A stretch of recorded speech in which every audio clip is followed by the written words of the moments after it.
So ayan guys, nandito ako sa National High School sa Palawit National High School. Nag-attend ako ng meeting sa aking grade 9 sa second floor, and then tapos na, pauwi na ang person.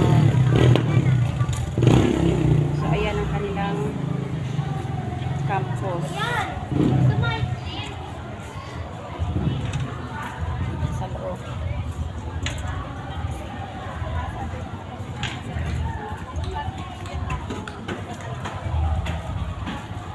So ayan, sa second floor sila sa Quirino grade 9.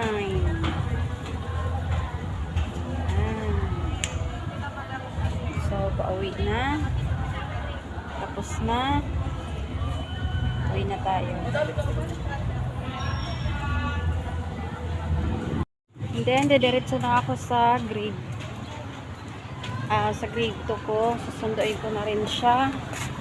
Last 3 kasi labasan nila, kaya antayin ko na lang. Kasi alas 2 uman na eh.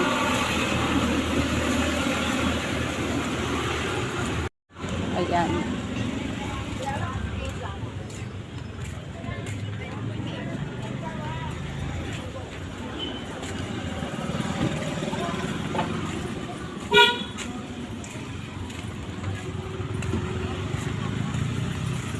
Dito na tayo sa elementary. Mag-antay tayo, makipag-chikahan.